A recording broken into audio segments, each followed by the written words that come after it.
Soldiers in Myanmar have raided the party headquarters of the detained leader Aung San Suu Kyi as Myanmar's military tightens its grip on power. The headquarters of the National League for Democracy political party were broken into and ransacked by security forces on Tuesday. But as the military steps up its campaign of intimidation against the ousted civilian leadership, protesters took to the streets for a fifth consecutive day of nationwide demonstrations. That's despite facing water cannon, tear gas and rubber bullets in recent days. A night curfew is also in place. The United Nations condemns the use of force against the protesters.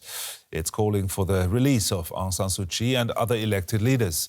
And the European Parliament is debating sanctions on Myanmar, but EU Foreign Policy Chief Joseph Borrell is urging a cautious approach. We should avoid rushing into measures that would adversely affect the most vulnerable part of the population. This often happens when you take restrictive measures.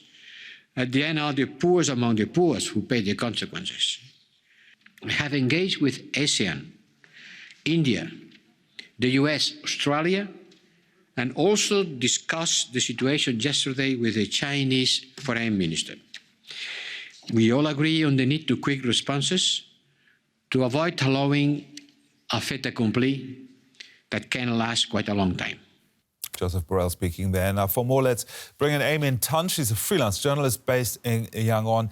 How likely is it the military will listen to this international pressure?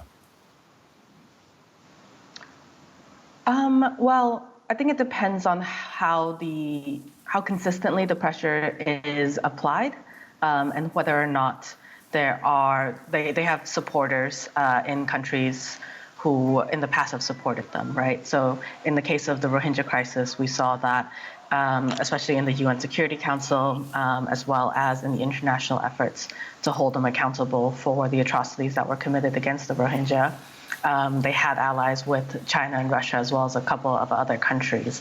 And if any efforts by the international community are not consistently applied, then there's always ways for them to continue to make money and continue to avoid accountability. Well, the military have now raided the main opposition party headquarters, and the protests, on the other hand, are continuing. Are there any signs of a peaceful solution? I mean, I think the civil disobedience movement is a really good place to look in terms of nonviolent resistance, and a way in which, even without street protests necessarily, people would be able to resist the governance of the military regime. But at the same time, the military's response to protesters is clearly escalating. And in the intro, you said earlier that there were rubber bullets used. Yesterday, there was a protester who was shot and was taken to the hospital, and her doctor confirmed that it was a live bullet that went through her head. Does the military, you think, still have the backing of other authorities in the country, like the police or local governments? So we have seen a number of people essentially defecting from the leadership of the military. And so there were quite a few videos of police officers who either broke the police line in order to join there were videos of police officers who essentially broke the police line in order to join protesters. And there's also reports of police officers simply quitting the force. And yesterday as well, the mayor of Mandalay resigned from his post. Well, you've been covering the situation in Myanmar for many, many years. How do these protests compare to the previous? So I started covering Myanmar in 2018. And so largely the protests here have been, there's been sort of rallies in support of Aung San Suu Kyi and against international condemnation regarding the Rohingya issue, as well as labor movements, as well as free speech and internet access, pro-internet access movements.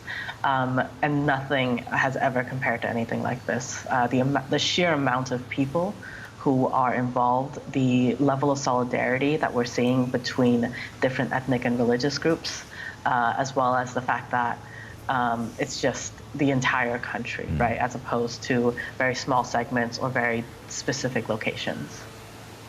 Thank you very much. Amy Tan there from Yangon. Thank you for having me.